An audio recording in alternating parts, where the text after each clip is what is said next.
Selamat sore, Shalom saudaraku, Bapak Ibu sekalian dan saudara yang selalu diberkati Tuhan.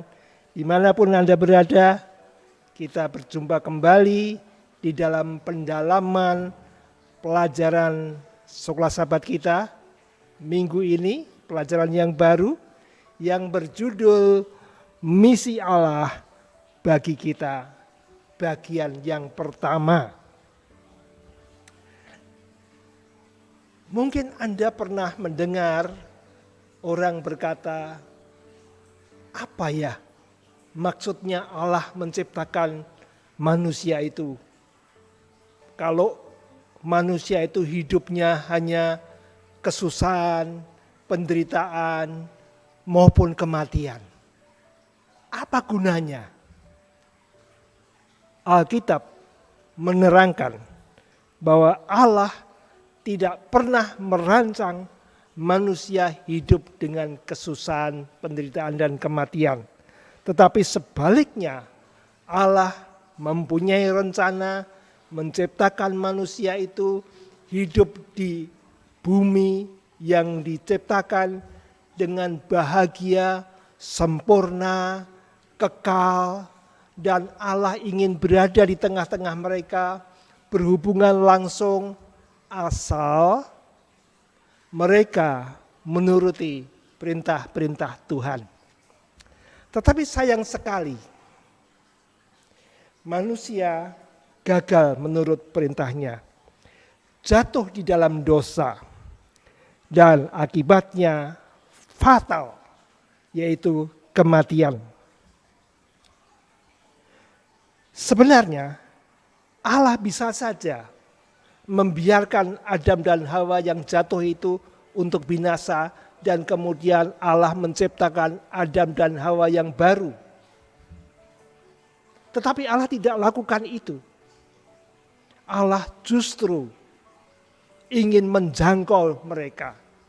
Allah ingin walaupun mereka itu bersalah, tidak menurut, sudah berdosa, Allah ingin memulihkan hubungan mereka dengan Allah seperti semula.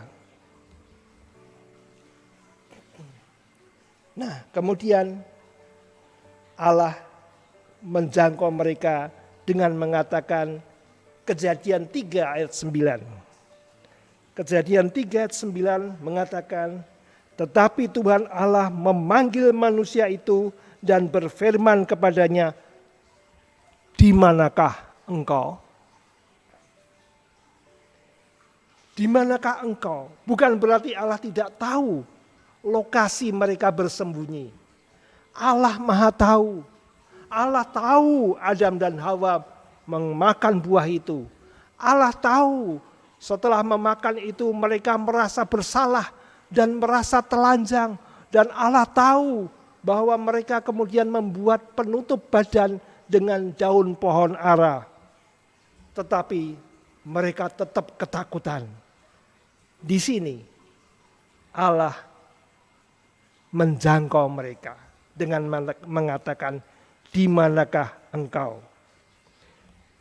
Pertanyaan di manakah engkau menggambarkan Allah tidak meninggalkan mereka. Allah tetap ingin berhubungan dengan manusia. Pertanyaan di manakah engkau itu artinya Allah bertanya, bagaimana hubungan kita yang selama ini baik-baik saja? Pertanyaan di manakah engkau agar Allah memberikan kesempatan bagi Adam Hawa untuk berpikir secara sadar mereka bersalah dan mereka ingin mempunyai kerinduan untuk kembali kepada Allah.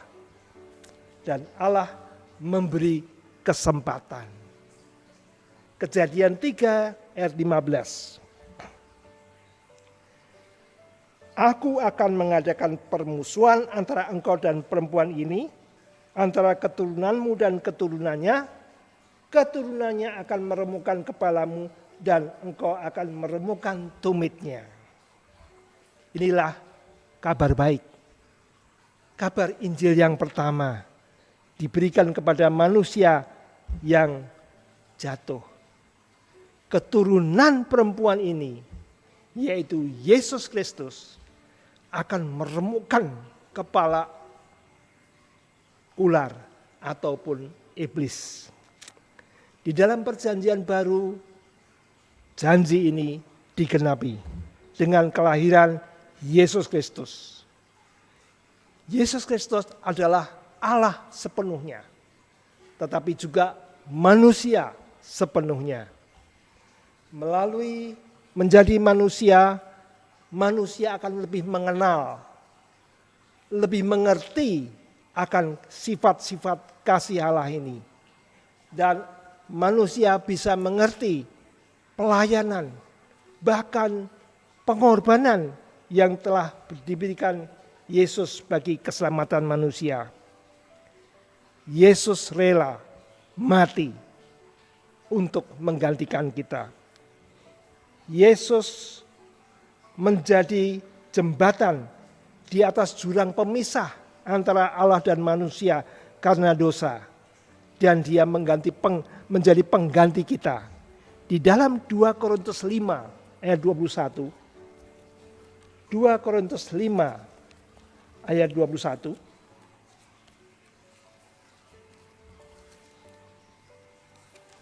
Dikatakan, dia yang tidak mengenal dosa telah dibuatnya menjadi dosa karena kita, supaya dalam dia kita dibenarkan oleh Allah. Dia yang tidak berdosa telah menanggung, memikul dosa kita, dan dia merasakan akibatnya, yaitu murka Allah, kematian kekal yang harusnya menjadi bagian kita.